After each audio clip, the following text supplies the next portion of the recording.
널 기다렸어.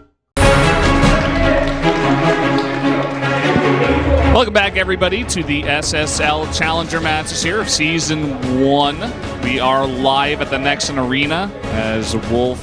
We actually had to jump back into our chairs. Season 2, by the way. Yeah. Isn't that what I said? You said Season 1. Did I really? I got you. I'm like, I'm already going crazy. It's only been 3 games.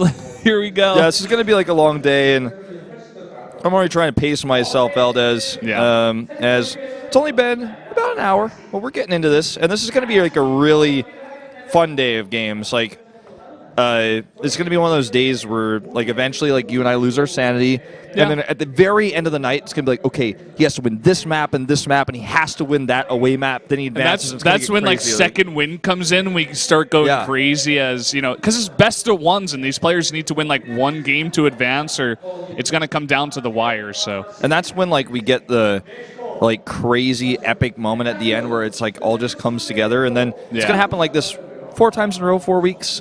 And if we get a tiebreaker, which would be insanely rare considering that we have the away-home system as well as the warning system, and like 30 games, it's like pretty unlikely. But if it happens, I mean, then things get crazy, and it's like when I suppose we go for longer then. If we have like a 3-way tie or something crazy like that. If it's a 3-way tie, then it's like the spelling bee, and you have to like win twice in a row, or like you have to lose twice to get dropped out. And like, Keller and I did a 3-way tie. I remember it was a Noble S in the I remember you telling me about this actually. Like, so long ago that like it was the last day of the Mokdong studio ever, and we cast until like 3 a.m. It was crazy. I had a 7 a.m. flight to Hong Kong the next morning. I was like, oh god, here we go. Like, that's insanity. All right, check this out. This is Hush, man. A lot of people did not expect him to qualify. He did actually take out No Regret 2-0 and beat Sulky, only losing to Trap. And this guy's known for his Protoss versus Protoss more than anything else, but in recent times has not even been fielded that often for CJ. Yeah, and to be honest, not the hardest road to get here for sure. There's definitely other players that he could have faced in the qualifiers that would have been a bit harder, but interesting to see that he does win against 2 Zergs. He's going to be going up against Kure, who is already 1-1. And he does have that away win that he took away from Trap as well. Yeah, and I mean, he just played 2 games, so he's pretty warmed up. And that's it's Hush's first game, so he's going to take a little bit of time to kind of get into things. I feel like Hush is going to be overshadowed on CJ by MC, who just joined the team about a week ago. So I think that's pretty easy. That's a pretty easy one to call for sure. I think he needs to prove something here. He needs to get into the Star League to kind of solidify his position in CJ and going into round 3 of Pro League. And it's not an easy opponent to start things off, going up against Kure. One of the better Terrans we do have out here in Korea. So let's jump into game number 4, guys, on Dust Towers again between Hush and Kure.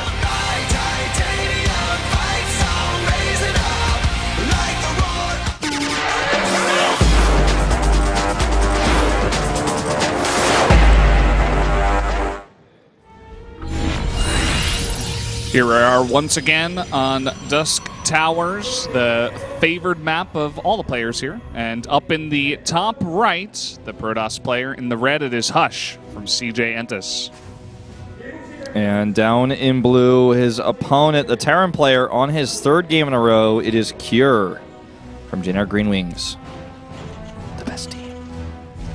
He's wearing the glasses like you, Wolf. Yeah. You got like the black-rimmed, kind of thicker ones. He's got like the Harry Potter look going on. Yeah. What do you think so far? Who's winning in the glasses war? Is it you or Kure? It's definitely him. I don't even wear glasses that often. I wore it today because I thought it'd be fun to have a more fun broadcast when I'm wearing my glasses. My vision's like pretty good, but sometimes I can't see like really far away, so it doesn't even affect like the screen I'm looking at in front of me. Do you know what your vision is actually? No, like the number? I don't actually know it. I literally got this checkup like 3 months ago, and I had the number, but it's already gone. It doesn't matter to me. You're probably like -0.7 or something like that. Yeah, I'm nearsighted. Yeah. And that's all. I mean, I'm nearsighted. I'm not that bad. That's. Yeah. For reference, I am -5. I wear contact lens because if I don't, then I can't see like half a foot in front of me. Okay. Actually, so But you can read your cell phone, right, without any problems. Yeah, I mean, if I hold it up to my face. Okay. Yeah, like at night when I'm in bed, like I'm surfing Reddit. Yeah, I don't have my contacts, and I'm just like, got it right up to my face. You're like on the StarCraft Reddit, and you're like, oh, why am I on this for? Like, I should go to bed. Why did I come back here? There's actually both games I commentate primarily in Korea right now. Here's the Storm and StarCraft are both saying, dead game. The proclamation is out. It's been decreed. The games are dead, and the funeral will be held. Right? The funeral will be held sometime in the next few years because it was killed because Blizzard didn't know. It's like, no, guys, you guys got to chill. Actually, Artosis had a good quote. Basically, he's been seeing people say that StarCraft was a dead game since like the beginning of Brood War. And, yeah, man. There's always going to be the guys that think the apocalypse is coming. You know, the doomsayers, right? Yeah. The negative Nancys that go in to the chats and they're like, this game's terrible, it's dead, nobody watches it. When in fact, a lot of people do, and a lot of people still enjoy it. Listen, if there are doomsayers out there, you guys have to be the stampeding Kodos, okay? You guys have to be the stampeding Kodos. Some of you guys could be the crazed alchemists, but too many of those is like a little bit, could get crazy in here. So, like the idea of the stampeding Kodo for sure. You guys,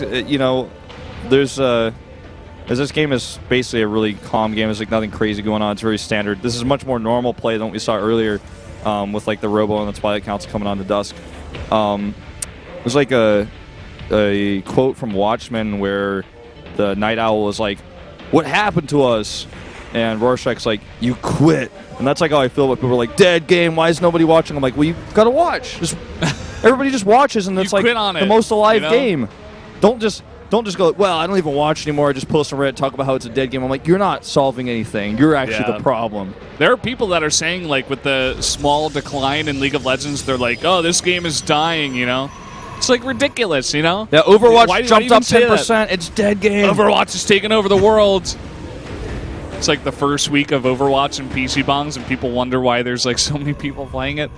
It's a really interesting kind of, I don't know what you would call it, kind of social... something. It's also just different genres of games, and I always say like love the game you love and never let it go. Even if you stop playing it, if you stop watching it, still can be your favorite game. Yeah, you don't have to only follow games that are popular. That's really dumb. Just play what you want to play and enjoy it. Yeah, enjoy what you love and tell your friends about what you love and introduce people to StarCraft. All right, here we go. First action in this game. The Widowmine drop that Kier's been setting up, this double Widowmine drop, is shut down by these Stalkers as Hush is playing a very safe game. And he's going into a third base. Multiple barracks here for Kier. And no third CC, so definitely looking to be more on the aggro side of things with a fast +1. Yeah, and even Liberator coming out here one at a time, going to join the army on the map. Could try to go for some kind of push. He is setting up defensive turrets at the same time. Yeah, when you see turrets go down like this that are so like late in a way, it's usually kind of a sign of, okay, I'm going to move out pretty soon, and I need these for when I'm gone, because he already has enough unit space to hold anything, except like an Adept all-in. And I'd say like if he doesn't have third CC soon, it's pretty certain that he's going to be attacking with some Marines very shortly. By the way, Hush has a robotic support bay coming up very soon, like about like 5-10 or so. He started that, and I'm guessing we're going to be seeing Disruptors here. Colossi is still not quite in the mix here in Korea.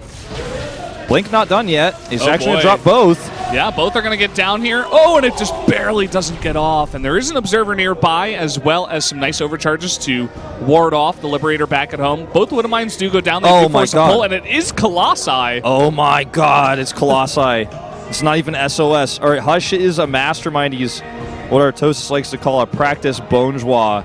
And he's like the guy who's he like never wins on TV, but everyone in the house is like, no, he's the best in our team rankings internally. He makes all the strats. This is ridiculous. I don't even know where he's going with this. I mean, he's already got a third base, so he will be able to support continuous Colossus production. And Kira's just not going to respect this. He's not going to expect it, rather. He's not going to have Vikings ready. He had one Liberator. He still only has one Liberator.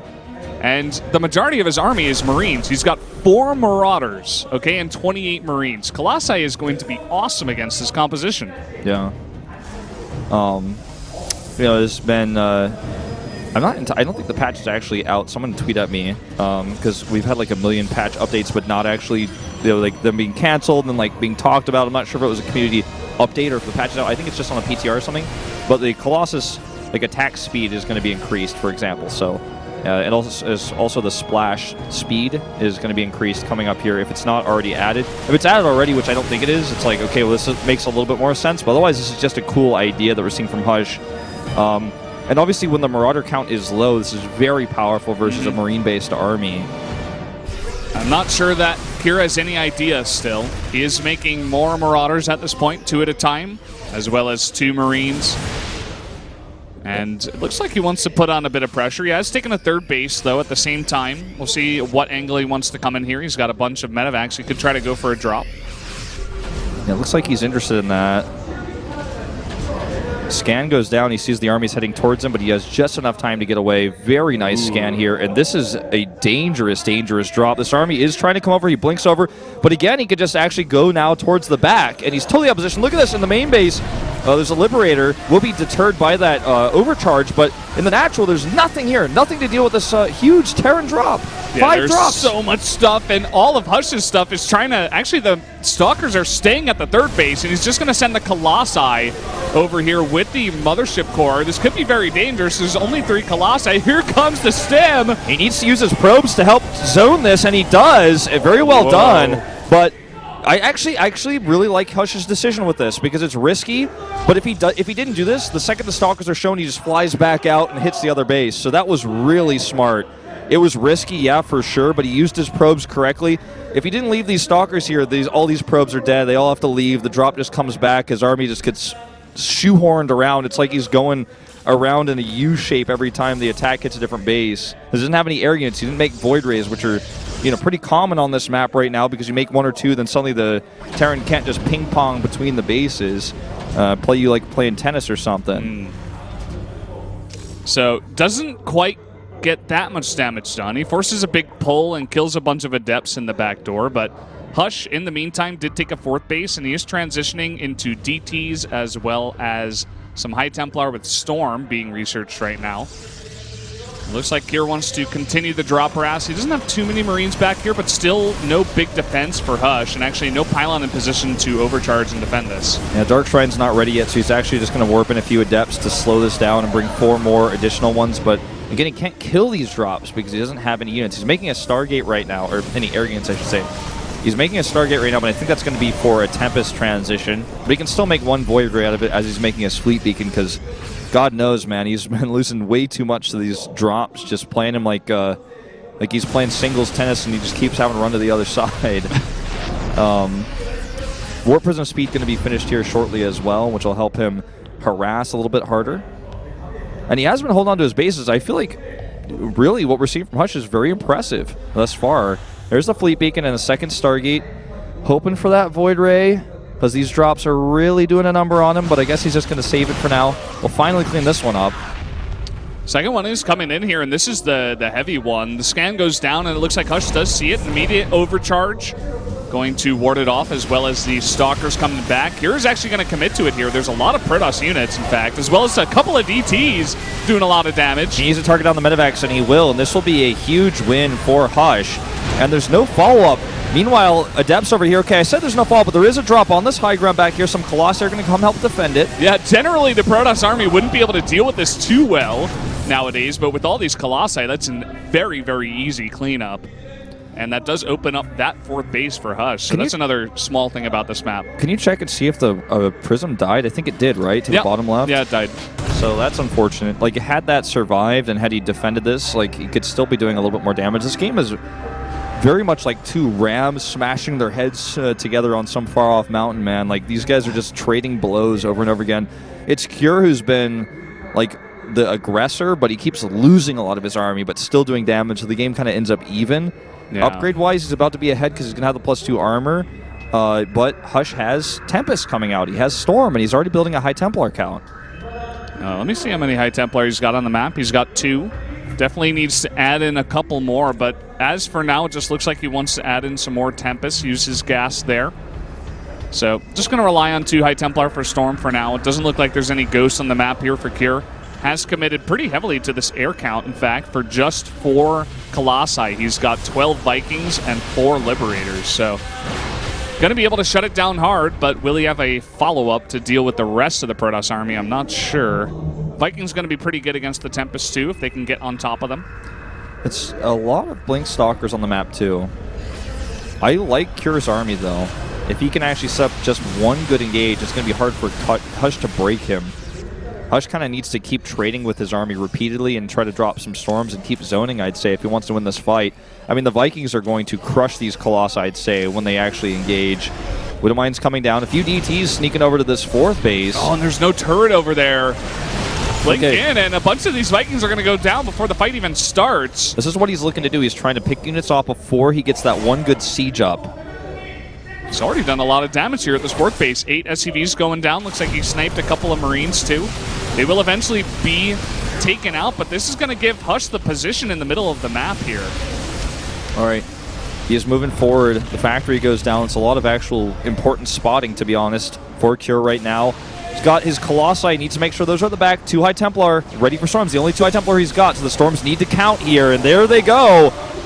Instantly retreating is Cure. Yeah, he's got a couple more. He is going to drop them down now, and here we go. Immense AoE damage being done by this Protoss army, but not much else to support these Colossi in the ground. And there's not enough to deal with the Liberators either, I'd say. Look at this. Marauders taking out Colossi. There's a few Stalkers left. The Tempest in the air, kiting back. And what a close fight. Oh, my God. It's actually a better trade overall, though, I'd say, for Hush. He's going to even take out this last Liberator? Yeah, oh, barely not. Barely. It looks like everything in the sky went down for the Terran, and 3 Tempests remain, as well as 2 Colossi. So he wasn't able to take those out, and even though he decimated the rest of the Protoss army, he kind of overstayed and lost a bunch of his units. So has to go back, regroup, make a bunch more Vikings to deal with this air count. And Still that only was 10 High Templar in a row. Yeah, he had a lot of gas, wow. man. Okay. Still only +1 armor for Hush. That's such an important upgrade versus Vikings, which Cure is massing, but I think Archons are just going to decimate the Vikings before anything matters. Needs to bring all his army together, though. We didn't actually see those Stalkers up at the front on the actual screen, but they got pretty aggressive. There's turrets here as well he needs to be careful about, but I think just poking at this 4th base is the best option. And that's what he's going to do. His +3 is about to finish. Archons here at the front. They do get EMP'd, though. Several of them already dead. Yeah, needs to be careful about this engage, but here he goes again, blinking forward. The Archons are tanking a nice bit of damage, but now the Colossi are actually attacking the Orbital on the right side. Still, I think this is just too much Protoss. He doesn't even have to control it properly to win this fight.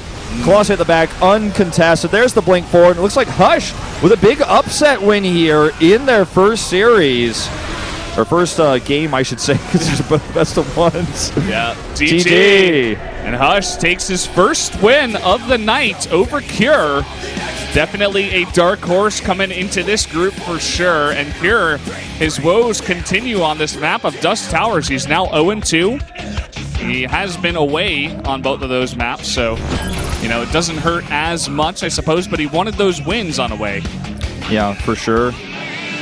And now every player except Bomber and Sue has 1 win. And yeah.